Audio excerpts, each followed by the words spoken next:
I'm going to tie up a redfish shrimp pattern today called the Kwan. This is another fly that I used recently, actually even last year on a redfish trip and this year, and it's a really nice producer. It has a high contrast to it, a lot of movement and action, and generally our situation was you get this in front of the fish's face and they would charge right at it. Very, very simple pattern. You'll find it similar to the Estaz shrimp in that the tail is just some craft fur and rubber legs. Body on this is made from yarn, alternating colors of yarn. This is a brown and white pattern or brown and tan. You can do these in, chartreuse and white, or black and white, or anything that's going to have, some sort of contrast to it. Simple pattern, can modify it very easily for your own fishing conditions. But that's the Kwan, and we'll go ahead and get started.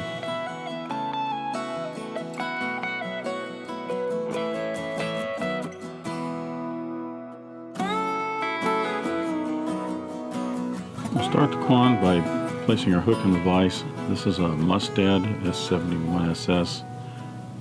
Or a 3407 in a size 4. I'm going to debarb the hook. Keep in mind when you're tying a lot of these shrimp patterns, you could use a longer shanked hook or even a shorter shanked hook. It just means that the body of the fly is going to be a little bit longer or a little bit shorter. For thread, I'm going to be using a Danville 3/0, and that's simply because there's a lot of going back and forth and wrapping of the body and everything, so I want a little bit thicker thread. If all you've got is a 70 denier or a 6/0 or something like that, go ahead and use that. I'm going to attach my thread just behind the eye of the hook. I'm going to leave it about an eye length behind the eye of the hook.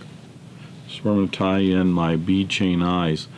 For this fly, I'm using a large gold bead chain. If I was going up in the hook size, I'd go to an extra large. Or if I was going down in hook size, I'd maybe use a medium, something a little smaller. You can use a regular lead dumbbell eye if you want, if you need a little more weight to this. Where I fish a lot of these flies, we really want them to sink a little slower so they have a little bit more action in the water column and they're not just trolling along the bottom. I'm going to tie those in, like I said, about an eye length behind the eye. If you are going to use a weed guard on these, then you'll want to leave a little bit more space behind the eye so that you've got room for tying in that weed guard. Once those are secured, I'm going to advance my thread down the hook shank. I do want to try and keep these in touching turns. I don't need to flatten the thread, but as you'll see, the hook with the thread wraps on it are going to end up showing through and being part of the body of the fly. So we want to try and keep that nice and uniform. I'm going to put a little bit of Fly Tight, which is a head cement, right on the thread wraps around the Bead Chain Eyes. That will soak in and just help to secure those a little bit more.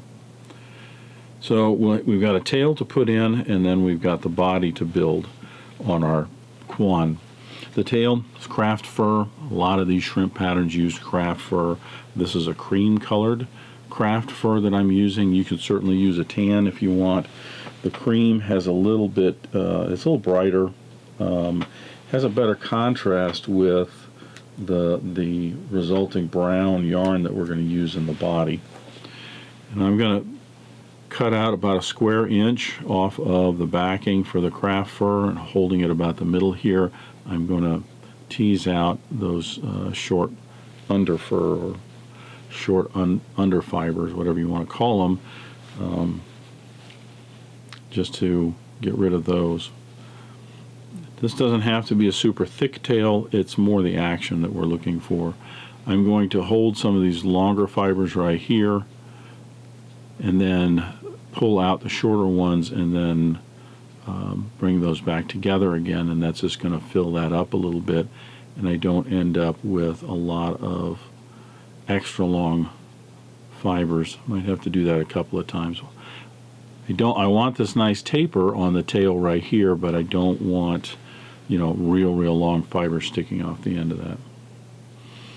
So with that done, I'm going to tie this in, and I want a tail that's going to be about twice the hook length. Trim away the excess, and I will bind that in just here at the end of the shank.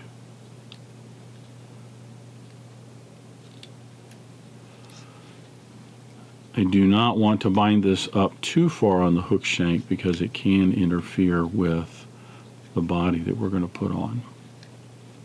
But I obviously have to wrap those in enough so that they will stay wrapped in.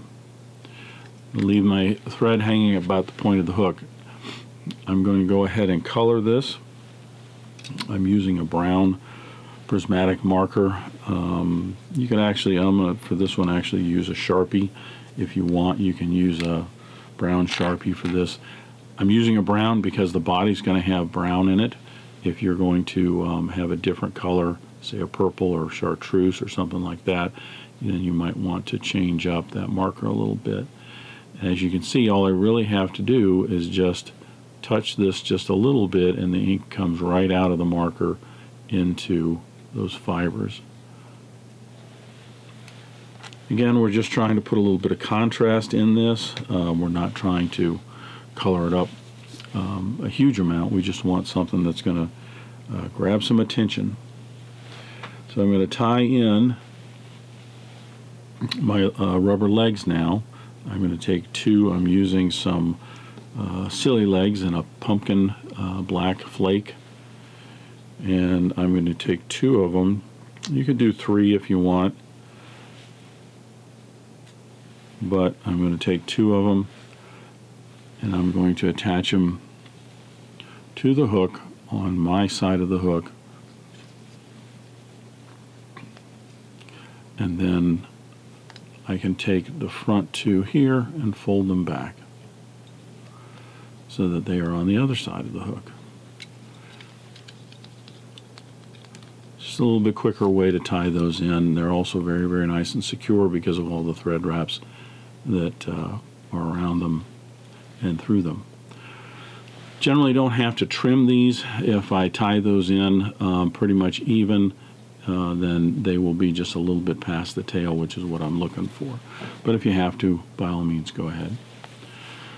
So that is the back end of our Kwan. If you watched the video last week where I did the Aztec shrimp, you'll notice this is exactly like it. The tail section on this is almost exactly like it. The Aztec shrimp, with the exception of this is a cream colored craft fur and not tan. So now we're going to build out the body of our Kwan.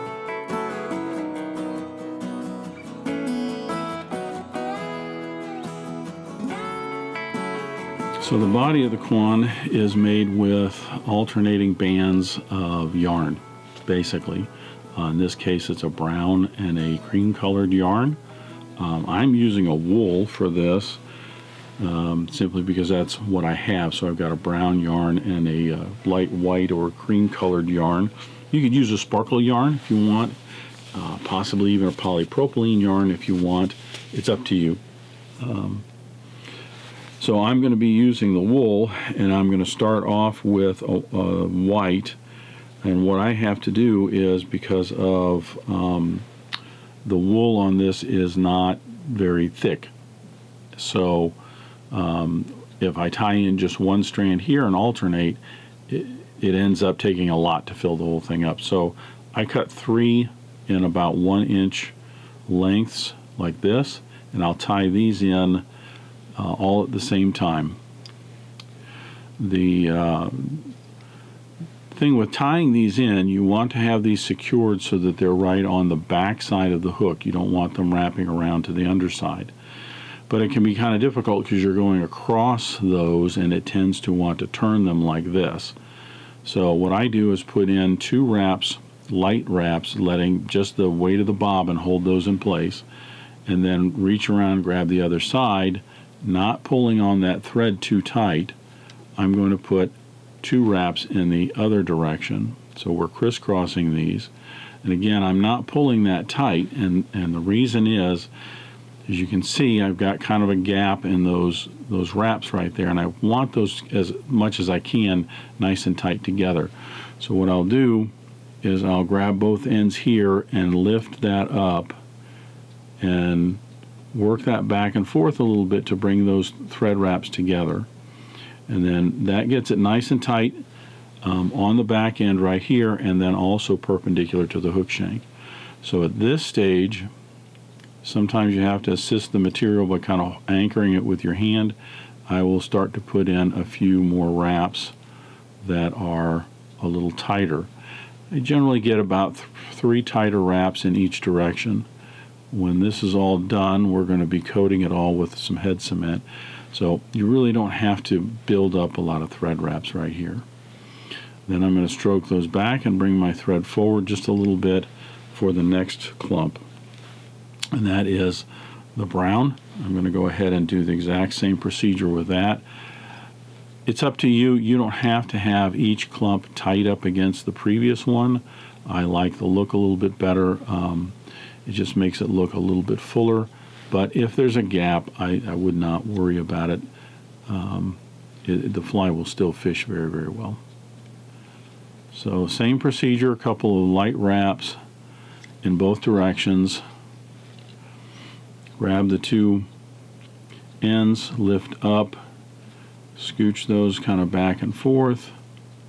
It also gives you the opportunity to move those back or forward if they got moved in the initial wraps right there.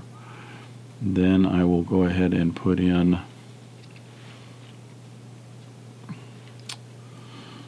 three or 4 wraps in each direction just to secure those. This is the biggest issue with tying this fly at this stage, is you've got all these bits of wool all over the place that you've got to deal with. So I'll get 3 in one direction and 3 in the other.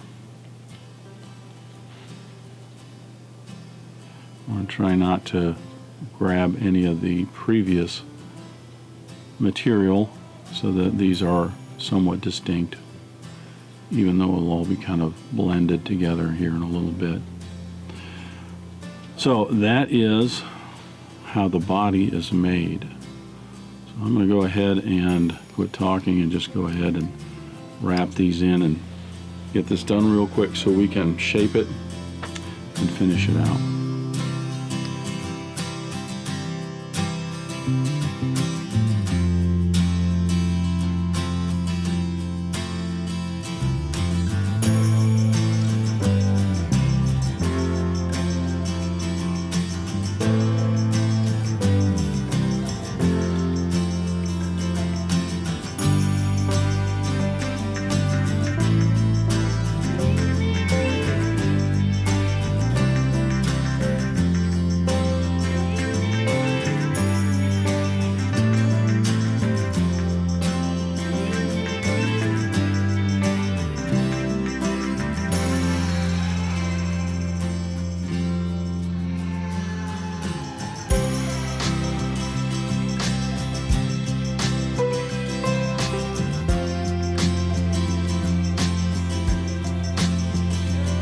This will secure our last bunch.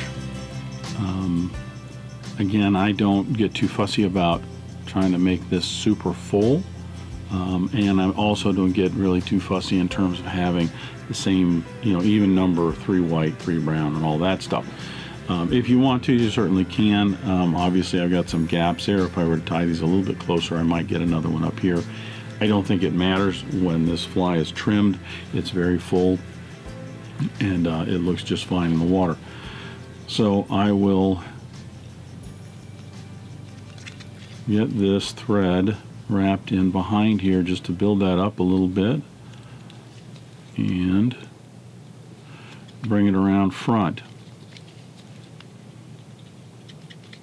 Right behind the eye, I'll build up just a little bit of a head there and then put in a 5 or 6 turn whip finish. And I'm done with the thread. I'm going to put some head cement on it here in just a moment, but first I've got a couple things to do. I need to trim this because I don't want this looking as ragged as it does right now. Although I've seen some redfish flies, crab patterns, that pretty much this is where you leave it and it works. So what I'm going to do with the Kwan here is I want to cut the body, these edges off. And I'm going to cut it at a little bit of an angle. I'm going to come off maybe about, the width of one of the eyes past it, so starting about here, and at an upward angle, just so that I've got a narrower up front and a little wider in the back.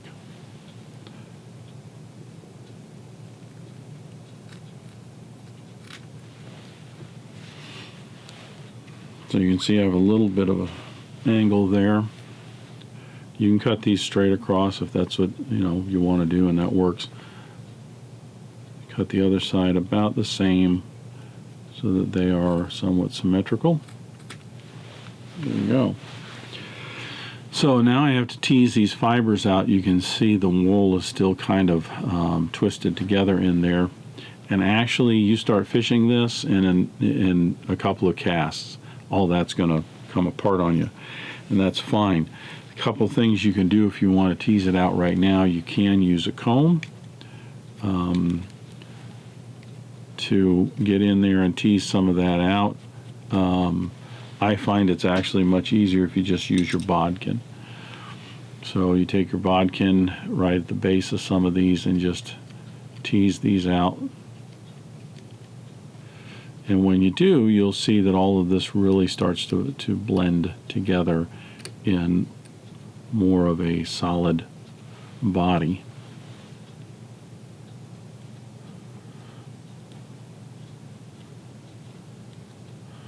I will flip this over and show you on the other side what I'm doing. It's a little easier to come at it from up top where I can see it better, but unfortunately you can't.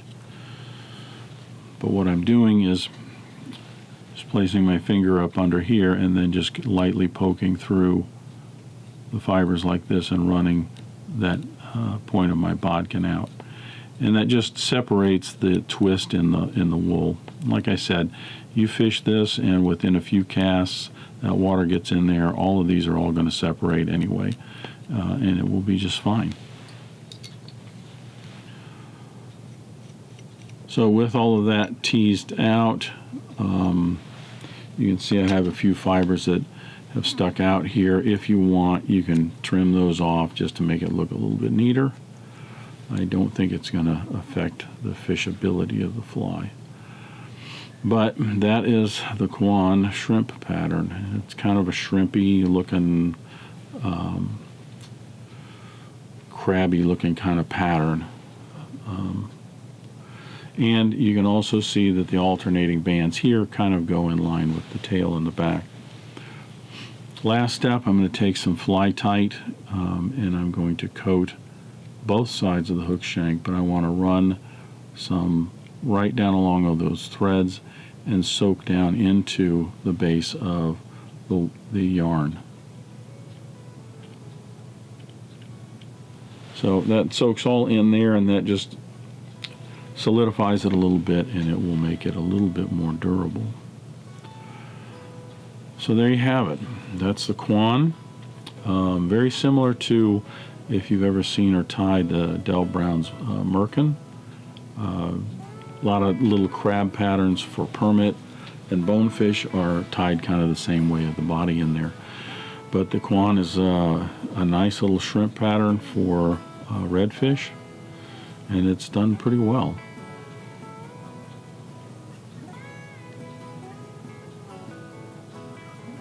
And there you have it. There's the Kwan.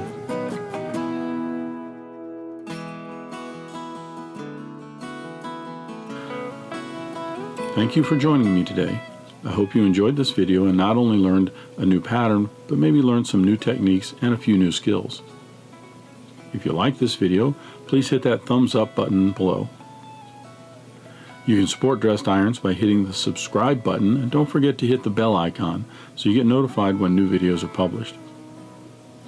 If you have any questions or comments, feel free to leave them in the comment section, and I'll be happy to answer any questions you might have. Until next time, remember, it's fly tying. If you're not having fun, you're doing it wrong.